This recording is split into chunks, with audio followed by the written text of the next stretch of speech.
let's be honest, not anybody really is thinking about insurance every day. Today, I'm chatting with Alyson Griffin of State Farm, one of the largest insurance providers in the U.S. You know, we're the number one insurance provider today. And we can't just assume that all of the parents today who are State Farm customers are automatically going to make sure their kids become customers. We have to earn it.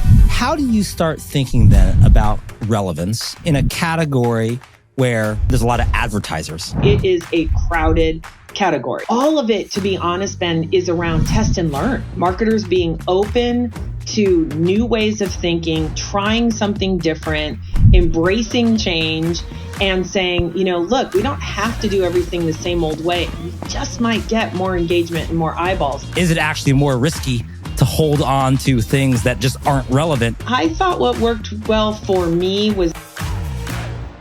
Welcome to Top CMO. I'm chatting with Alyson Griffin from State Farm. And Alyson, tell me, I think you have a background that gets a start in pharmacy of all things. More recently, you've been at HP and Intel, which you worked on both the B2C and B2B sides, but that's usually not the training ground we think of for what's going to lead into like a really big consumer marketing company like State Farm Insurance. So it's actually, you think in your mind, more similar than at first glance, this sort of training ground that you had with tech, Silicon Valley to get to State Farm. Yeah. Well, Ben, thank you so much for having me. I'm super excited to share. I feel very fortunate that I am representing State Farm as a brand. It's iconic these days, and it is my pleasure to get to work here at the company with so many people who have built the brand over years. And like you said, I've only been here for 2 years. I had a bulk of my career, almost 29 years, was in Silicon Valley and in the tech industry. And it was kind of, I know people must have been scratching their heads like, what got you from HP and Intel over to insurance? And I think about that all three brands are very similar in their marketing challenge. All three are very long histories, right? 50 or 75 years, 100 years. That's not exactly right, but pretty accurate. Intel, HP, and State Farm. Sure, 50 years in Silicon Valley time is you're there. You're there for a while. So yes, they have legacies, understood brands, and a ton of brand awareness, right? You're not like struggling to make people realize that you exist. Exactly. And that was it. And so I was very fortunate to get to participate in brands that none of them have an awareness problem anywhere in the world where they sell their product. And the same is true with State Farm in the United States, which is where it sells its product. And so, but what all three have in common from a marketing challenge perspective is relevance. So let me tell you, when I was at HP on the printer and PC side, if you think it's easy to get young folks to print, and that is a big way that HP makes its money is ink and toner, believe me, nobody's printing anymore. And I say that jokingly, not nobody and not nothing, but there's a relevance there of, especially with younger and younger generations who don't think of, oh, I'm going to print out a boarding pass for my airline. It's on my phone. And even if, let's say, they did need to print, they might not want to do, engagement experience about printing, even if they might need to print occasionally their boarding pass or something like that, right? So there's relevance issues there too, just in the conversation. That's right. Fair. Exactly. And then with Intel, it's a silicon chip, right? So again, it's not that people aren't aware of Intel, but they don't understand the relevance. They typically, users of Intel technology might not even know that Intel is powering the thing that they're using. They know maybe the name brand of the actual piece of technology that they're using. And so that it was similar to State Farm, where big brand in the United States, loved, respected, all of those things. But let's be honest, not anybody really is thinking about insurance every day. It's not a sexy, fun category.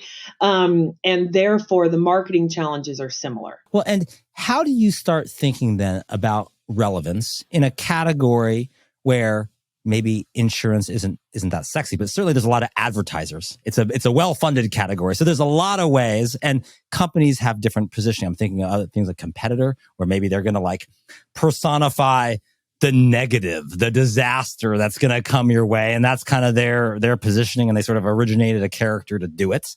Or so how do you, or do you just, is relevance for you more of where you're at? Meaning, if we have different channels and there's emerging channels and we want to be where people are having conversations, or is it more time-based for you? We just want to sort of be like, let's be, what's happening on this day, in this month, in this year, and that's relevant. So, or is it all of that? How do you think about it's all relevant?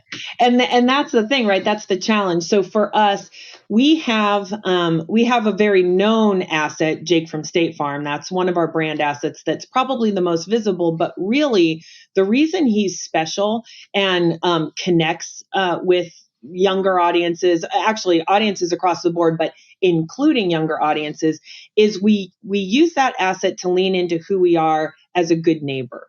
So he's not there to talk about the disaster. He's not a cartoon. He's not a caricature. He's meant to be the personification of like a good neighbor. State Farm is there. And when we can think and stay true to that, he can shine.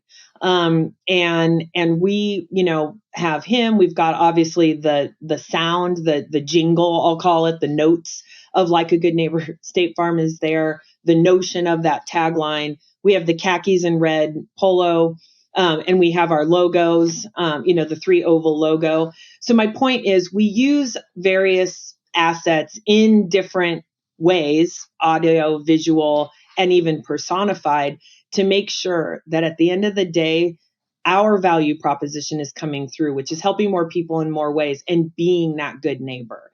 And that is foundational to what State Farm is and does all day, every day. And from a marketing perspective, we try to find the opportunities with the various assets that we have to make sure that message comes through first and foremost. Meaning, if State Farm is your good neighbor, then how is my good neighbor relevant in all of these contexts and things happening and platforms, whether we're talking Web3 and the Metaverse or we're talking some more traditional?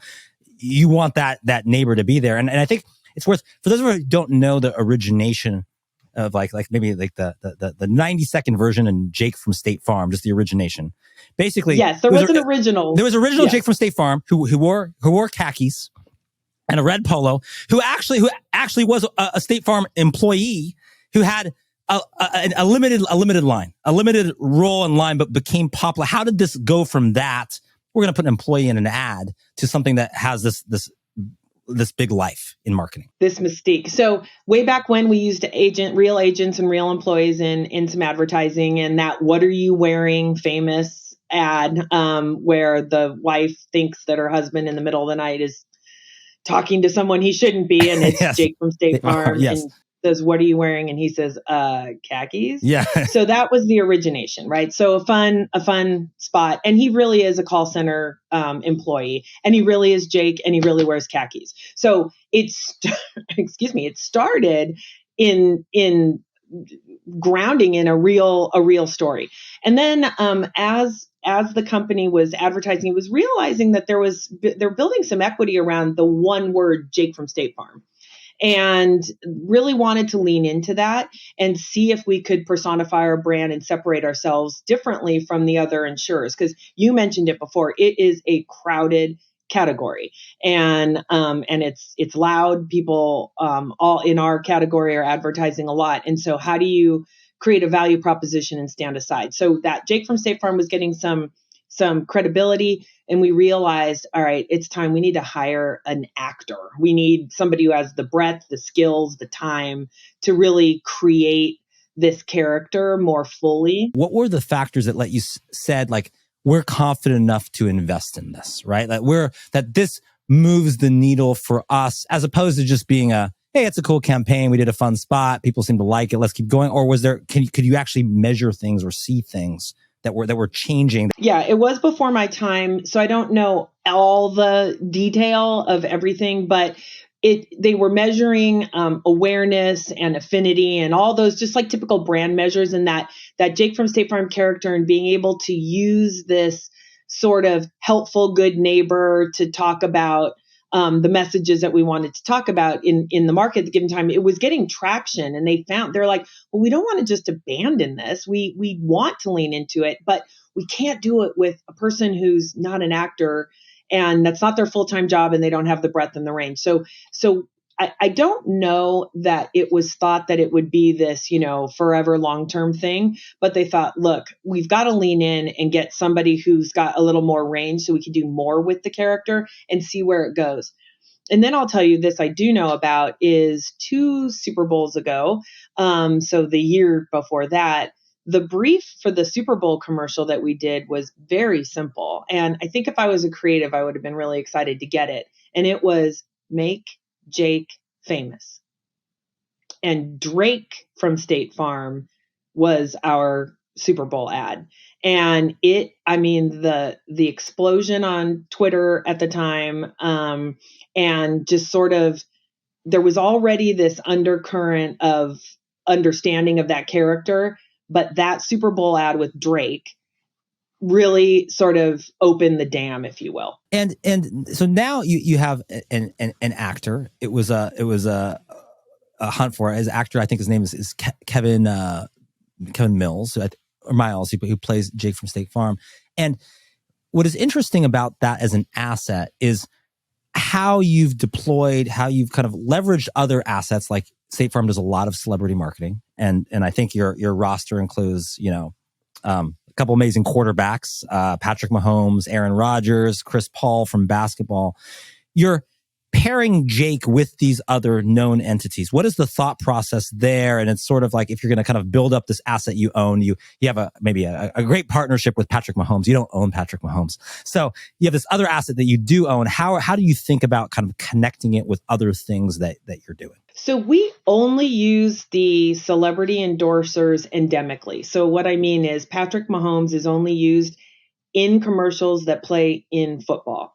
We don't have him in general market, for example. Chris Paul is, and around Chris, the last 2 NBA seasons, we've had a host of NBA players in addition to Chris. That's a very, very long season, and content wear out is we have to create more content around basketball than we do around football. So getting more people to tell the story, but they're always with Jake. And then Jake manages general market by himself as an asset, and based on storylines that we're trying to tell. So I say that to say one of the reasons that we've had success with the celebrity endorsement is we're not trying to just use a celebrity for celebrity's sake. We are saying, if you're a football fan and you're watching football and you see a quarterback, there's an endemic connection there for you. And the breakthrough, the brand recognition is higher than if we didn't have endemic spots. We do it in gaming as well. We have real gamers in gaming commercials. So that strategy of using celebrities endemically in the right space to the right audience seems to be what works. In addition to that type of celebrity, we've been leaning into social media influencers as well, campaign by campaign, depending on what story we're trying to tell or what reach we're trying to do. So in our most recent Super Bowl campaign, in addition to the world's biggest TikToker, Kabi, he and Jake did a social media post together, and we can talk about that later if you want. But in addition to that, we had 13 additional social media influencers that were all engaging with Jake and surrounding the story, again, so that endemically where people were engaging with State Farm Stadium Challenge, they had a connection to the person that was delivering the message. Well, and it's interesting, and I do want to kind of get into other forms of media that State Farm is utilizing, because you might not think a traditional insurance agency that's a big TV ad buyer would be playing in all the places you are. But take us through the decision, which was, I think, notable this year. I mean, so much so that it created a few headlines, that you were not a Super Bowl ad buyer this year. Was that the first time? When was the last time you weren't a Super Bowl ad buyer, or do you go back and forth? We've gone in and out in the past. And like I said, I've only been here 2 years, but excuse me for the cough. But I will tell you that we wanted to lean in. We had the naming rights this year. So the Super Bowl was played at State Farm Stadium in Arizona. Okay, so you're saying we're part of the Super Bowl. You can't really ignore that part. What is the incremental benefit of an ad? And there's really probably two schools of thought about that. Either you run the ads because you want to reinforce it, build on the asset you have, or you're like, we're already in this. It's just redundancy or minimal incremental. Let's go do something else. And you picked door B in this case. In this case, we did. And it was an experiment. We've had really good success with Super Bowl commercials, and you may see us in a Super Bowl commercial in the future, right? It's not, the comment isn't that television is dead or we're no longer doing it. It was, look, we have to make strategic choices that are smart, that maximize our name and maximize our assets to the fullest. And so because we had naming rights, we had never seen, aren't aware of somebody who had naming rights who leaned into it quite the way we did. So we created a social media post with Kabi on TikTok. Yeah, how many followers? 150 million? 155 million. He's the number one on that platform. So we're like, all right, let's go work with him. And what's so beautiful about him, he doesn't say a word. He's got this signature shrug. And we thought that we would tell a provocative story. And so it goes. There's like an ad agency who's trying to pitch Jake and Kabi on a big, spectacular Super Bowl commercial. And basically Kabi goes, and because he's standing outside of State Farm Stadium, he's like, do you really need to do that? You're acting it out now. You're doing his kind of signature pose, hands up, kind of doing the thing that people know. You're doing that. And you had that. And did you have, I know you said you had other influencers and you're embracing TikTok. So did you have other influencers in their own lanes or channels, or did you try to connect them together with this obviously very, very big influencer on TikTok? They were all pointing back to that hero post, if you will, but they were all telling a story about State Farm Stadium Challenge in their own signature way to their own audiences. We weren't controlling that. We wanted to lean in to these creators and take advantage of their unique position and their unique storytelling. And it worked really well. So while the viewership of the Super Bowl was 113 million, I think Rihanna had 118 million. The single Kabi post had 220 million views. So we feel like with the naming rights and the television focus, the chatter around State Farm Stadium Challenge, the earned media, right? There was PR and stuff around it. You mentioned that.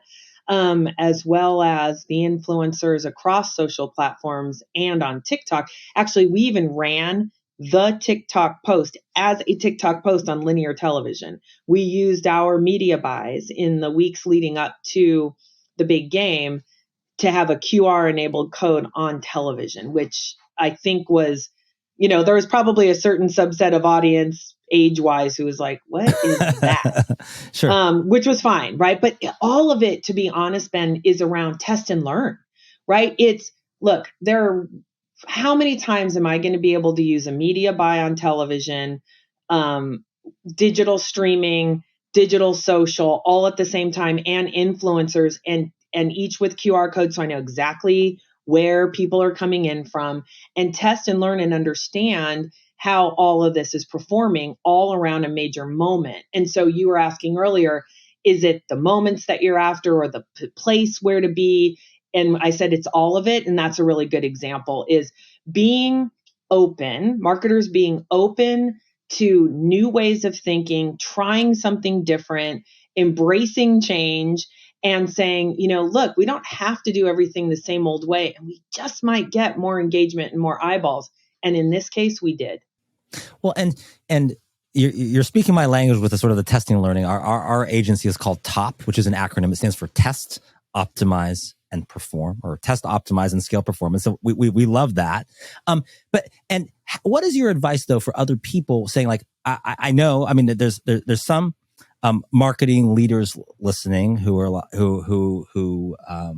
like, yes, I'm with you, I'm doing this. And there's some listening who might be saying, I'm with you, but like, oh my God, we would love to be able to test and learn with Super Bowl naming rights and the number one influencer on TikTok doing a post. That's a luxurious way to test and learn. So for everyone else too, it might says like how do you think about that, and how and maybe take us through how you think about testing and learning if it's not always at the Super Bowl, and your advice from others of what you've learned. I don't know if you have insights even from this year's Super Bowl about what you're looking forward to next, if you don't have that kind of reach or budget that a State Farm has. So I think it's all about your mindset and being open to doing something different with like new technology. So for instance, a couple of years ago, Aaron Rodgers and Patrick Mahomes were going to play each other in a game in the month of November, and that never happens. I mean, they're not in the same conference, so they don't. And they're two of our quarterbacks, our spokespeople,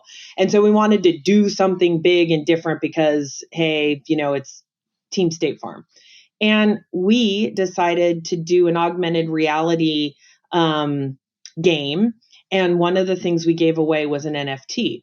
And it didn't necessarily cost a lot. It wasn't necessarily testing around the Super Bowl. It was not a big moment maybe for anyone who wasn't a Chiefs or a Packers fan. My husband, who's a diehard Niners fan, wouldn't necessarily have paid attention to that game, for example.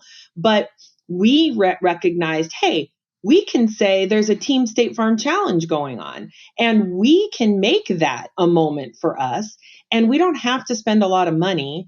And we leaned into NFTs, which way back then, November of 2021, I think we're only 6 months old. So you have to remember the mindset. There were not any brands, really many, giving it away NFTs. And we were saying, look, we're not going to take money if you sell it, all that kind of stuff. So we hired a couple of really great graphic artists, and we gave away, a lot of NFTs, but rarer and rarer, right? My point is, we used that, not a huge investment, not a big tentpole moment like the Super Bowl, but it was, we saw it. We saw it as an opportunity to make a thing out of a thing. And if that's English, and to go say, why don't we try it? Because the other thing that I'd say to marketers is it's just marketing.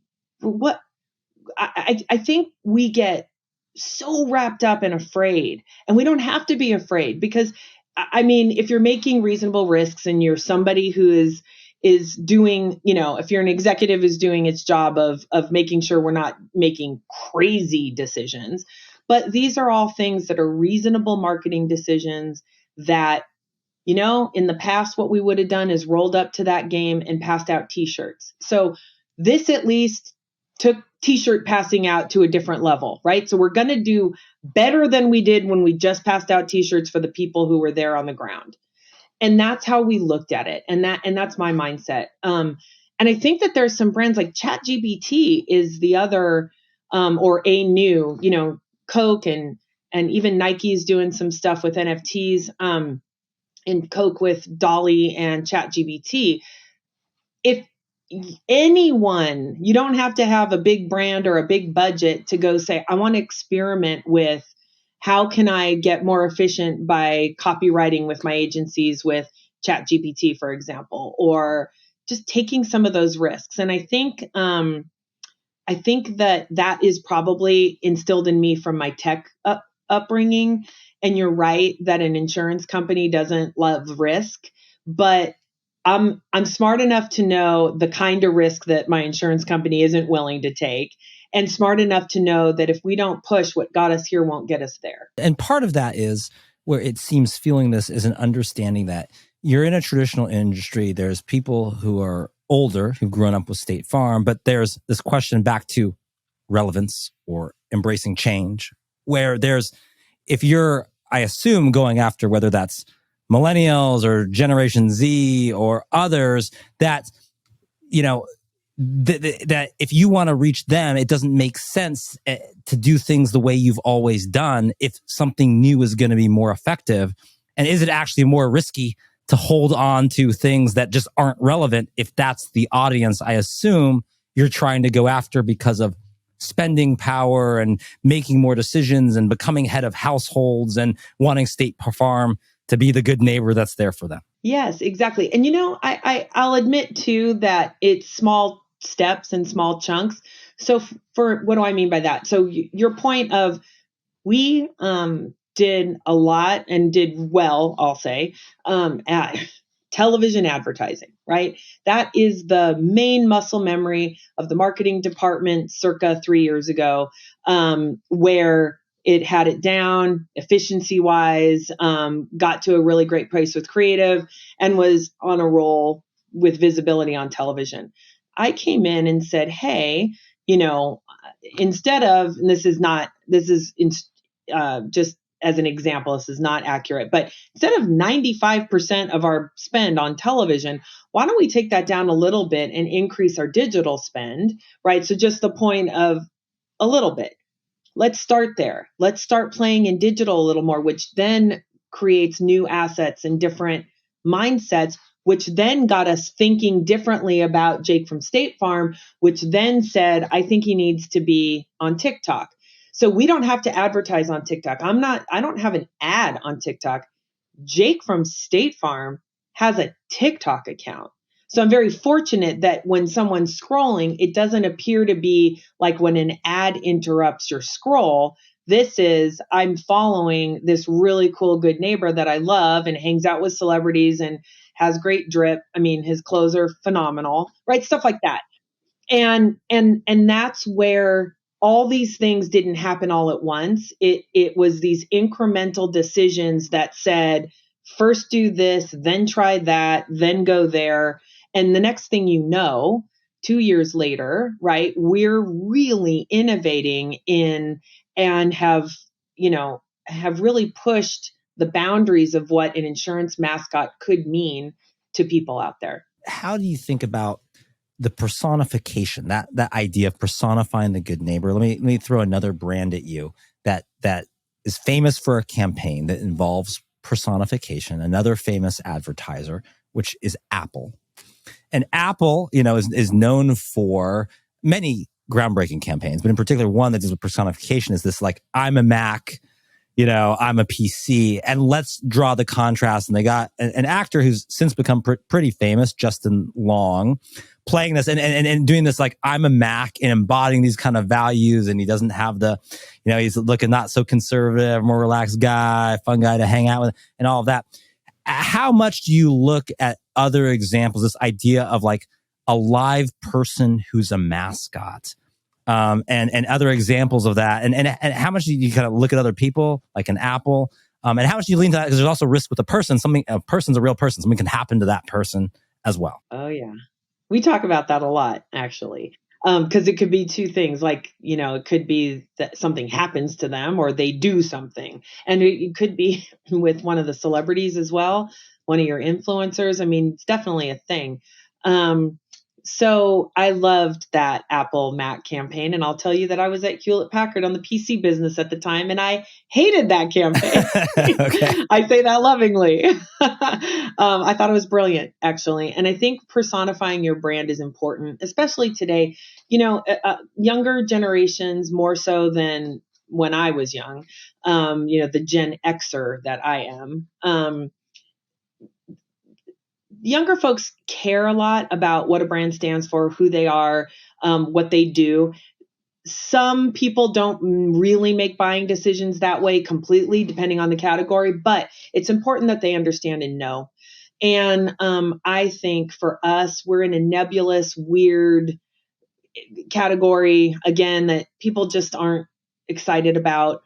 And so we've got to use whatever we can to be able to break through, to not only share our values, but to show our value.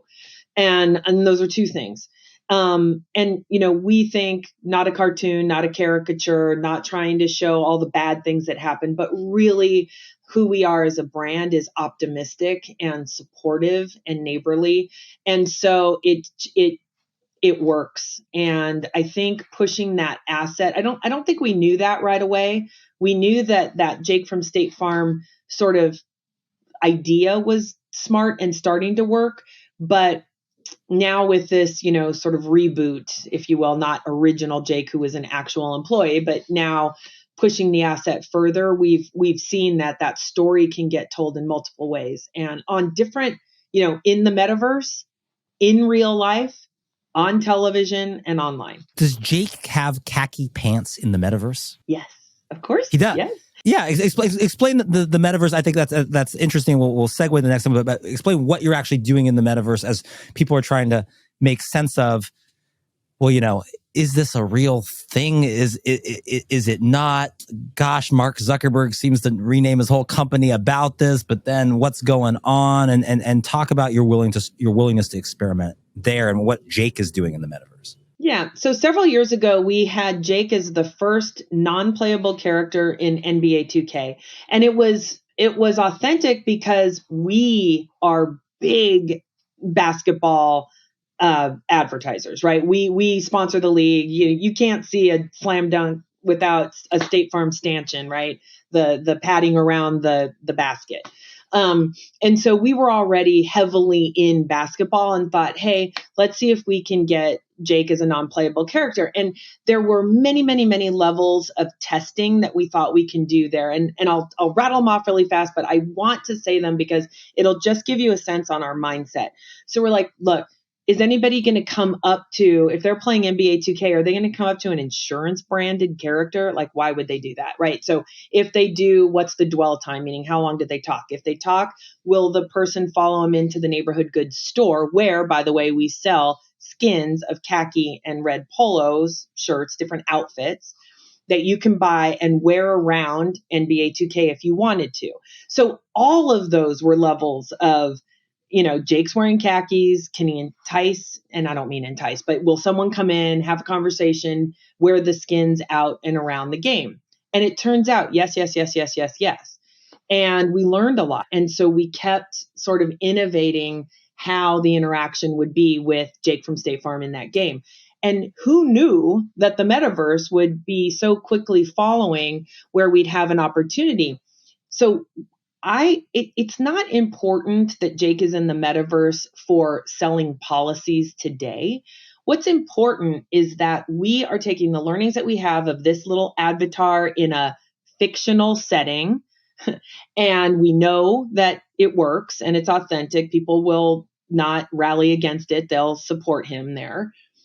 And we put him in the metaverse to say, well, what can we do there? And what learnings can we be ahead of other brands of our competition for sure in our category? No one in our category is there.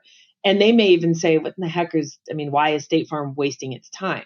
And I say, because if this bet goes in the future, we're learning so much more than not playing there today. And we're creating a connection with current and potential future customers. And we can then, once we're authentically in the metaverse, we can expand what we do in there and it won't be repelled. So to me, it's just these little incremental steps that have helped us take on like another bite, that expression, eat the elephant one bite at a time. And we're doing that in this generate future demand with young customers and trying to, take little small bites and not get sick. And specifically what happened? So from NBA 2K, what did Jake do in the metaverse? Appeared in different platforms, appeared in different sort of worlds as Jake? So on our 100th anniversary as a company last June, we announced Jake and State Farm in the metaverse. Not that we had plans to be in the metaverse. We were in the metaverse with iHeart, a really wonderful partner, created iHeartland in two places, in Fortnite and on Roblox. And we have State Farm Park in both places, and Jake is there.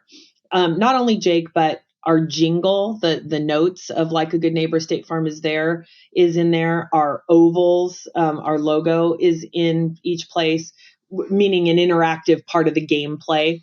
And so iHeart creates amazing concerts, and they're on our stage and State Farm Park. And, similar to how someone would go to a concert at State Farm Stadium or State Farm Arena in real life, in Arizona and Atlanta, they can come, but here, the scale is much bigger, right? The real life physical locations can only hold so many people, but in the metaverse, 1 million people can be there at once. And we liked that, how iHeart was approaching the metaverse, because it was the democratization for all. There's no cost. You can access through a PC. Now you have to have, a PC is a cost, but it's not only through a very expensive headset or things like that. So the point is, for those who want to be and are already playing in that space, we wanted to be there, and we wanted to just continue that test and learn and have authentic connections with a younger generation. Well, and interesting to talk about, because we've both you and I have used the word authentic a few times in our chat, and this idea that you have about being there authentically means investing in the medium a bit, right? You can't just like go in there and be like, yep, here to sell insurance plans. What you got? Come by. I got some car insurance for you. But you're talking about being there in an authentic way to set up what might come later. And you don't know if all of these are going to, for every, TikTok or something, there could be another Vine or something like that, and it's going to go away. But it's worth it to you to play there, and kind of you want to be in the game wherever it's played, and you're willing to invest some time, and you'll get some benefits now that are not amazingly huge benefits, but you'll invest and you'll see, and it could pay off down the road. It seems like you're playing a few years ahead. Right.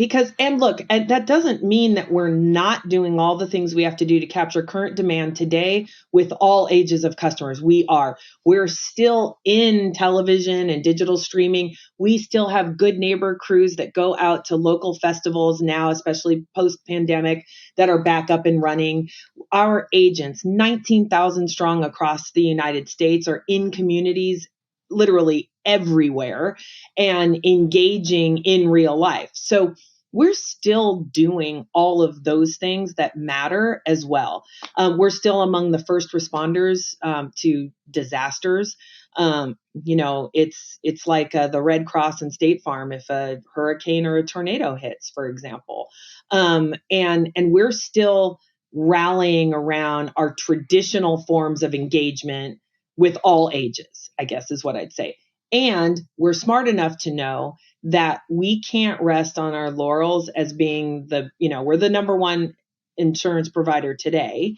And we can't just assume that all of the parents today who are State Farm customers are automatically going to make sure their kids become customers. We have to earn it. And we have to earn their trust, and they have to know who we are and understand us. And that means we've got to continue to invest, not just for right now, but to be smart about making sure that we're generating future demand. To wrap up, I'd love to get your insight on a preview of, second half of 2023 and 2024. Where are you experimenting? Where are you pushing the envelope? Where are you doubling down? Is there something that is just like, well, that's out of the box. Let's give it a shot. What can we expect both from State Farm, but also just where do you think there's opportunity to like push the envelope, experiment, and take this sort of strategic risk-taking approach that you've outlined? Gaming is a big one that's coming this summer. So we're not an endemic gaming brand. And I say that as somebody who at Intel and HP are both endemic gaming brands and did a lot around gaming for many, many years. But we've created our own gamerhood, and season 2 is coming. It was a big sort of wild shot last year, and it did well, and we learned a lot. And so Gamerhood season 2 with big names and some big people it's pretty exciting. And again, for a brand in the insurance category, but we're using it as an edutainment, and part of the 5-week series is little insurable moment things, catastrophes happen to our gamers. We test their gaming skills while a little bit of chaos ensues around them. But it's just a light way for us to talk about our brand, but really to show the good neighborness and to have fun in a space that is important to us. So gaming is one, and just for people who are not that familiar with the gaming or the gamerhood, you have a kind of gamers engaged in a challenge. It's on Twitch, I think. And why is gaming, of all the things you could be in, you could be in anything you want. Why gaming do you think this is like? You're in football, you're in basketball, and in gaming. Why? What is it about it that resonates? Passion points resonate with people, and we think gaming is of an important passion point. Just like sports is a passion point for a segment of our target audience. So for this future audience and a younger generation, we think gaming is a passion point. Okay, got it. So it's a passion point. You did some test and learn. Now you're scaling version 2 based on that, bigger, better than everything before. Okay, so one preview coming, gaming. What else are you kind of experimenting or thinking about? So we talked a little bit about Chat GPT. I think that there's some interesting. I mean, it's really new, and I'm not, saying anything or announcing anything here, but our agencies and our partners are looking at, are there copyright efficiencies? Are there things we can do just as a marketing discipline that that AI can help us advance? And I'm super interested in that. I was not as a consumer facing campaign or anything, but just in terms of like the nuts and bolts plumbing of marketing. Can we leverage it and to become more efficient? Is that what you mean? Or is it actually a consumer facing campaign that would be related to this? Well, as I sort of alluded to before, we start small and we try a thing and then we keep going. So for right now, it's what you said, but we're smart enough to be watching. Coke did an amazing thing with Dolly and Chat GPT, and it's super interesting. Now, all the copyright and all that kind of stuff, I think there's a lot more that we as an industry have to understand about it, but it's on my radar. So I'll say that's another thing we're looking at. And we're looking at, we were big in music in the past, and of course the pandemic sort of changed that. So, it's another passion point, I'd say. No big announcements there. And, sports are still important to us, and all sports. So we're kind of seeing, again, we're, do whatever we're doing with our core, and then take, bites of that elephant and continue to taking bites of the elephant, and learn as we go. And final question is, what do you think now for the next generation of marketer, given that we live in a world of change, a world of test and learn, a world of experimentation? What for someone who wants your role or your trajectory or path, what would you recommend them? What should they do now if they want to be relevant? We use the word again, 10 years from now in marketing. So I thought what worked well for me was not saying no to opportunities that presented themselves that seemed odd at the time. Being open, and no one, you can say my boss, sort of has control over my career to some degree, but I don't see it that way. You have control over your career. And what got me to catapult was taking chances when I was only consumer PC. And then I went over to the storage server software side of HP at the time, right? Meaning the techie data center stuff. I had never done that before. That was really scary. But that then propelled a move to a different type of business and business model. I moved to Europe. I said yes to that. Moved my family to Geneva, Switzerland. My point is, I never thought about the insurance category, was open to the conversation. So I think part of it is there's no one set way, and being open to things that seem scary. You can do it, try it, right? So have confidence is kind of a thing. And then the other one is also, so that embracing change is a big, just personal mantra for me.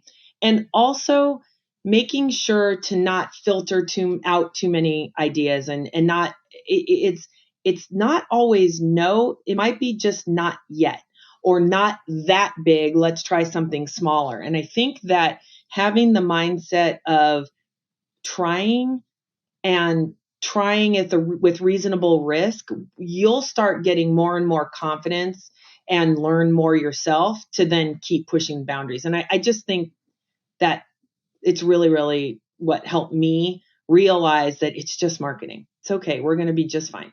Well, and I think one thing that is implicit in what you said, it's implicit in test and learn. It's explicit in experimentation. It's implicit in sort of this come from a place of yes or possibility, or sort of be open-minded. Implicit in all of that, I think, is this idea that there is great value from learning.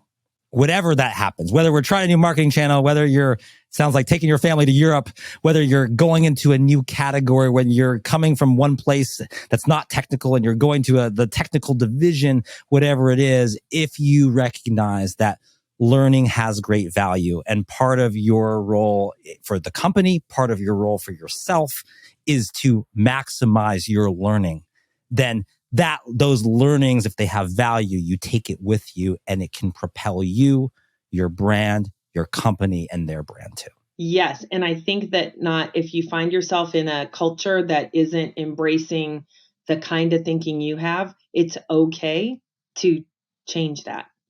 You don't have to stay at a place because there are brands that are more risk-taking than others.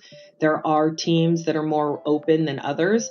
And that's the other thing is you don't have to stay stuck somewhere that doesn't align with your thinking. According to State Farm's Alyson Griffin, the world of marketing is much like Jake from State Farm at 3 a.m. Always on, always relevant, and especially authentic, even in khakis. Speaking of values, does your brand's inner culture vibe with its outer persona? Like Alyson points out, there's magic when the two sing in harmony. You won't have to convince your team to embrace a set of cultural values when your everyday actions embody it. So be adaptable, iterate. Don't slow down because the world won't either. The brightest billboards and catchiest slogans might grab attention, but it's the authentic, value-driven actions that keep it. For Top CMO, I'm Ben Kaplan.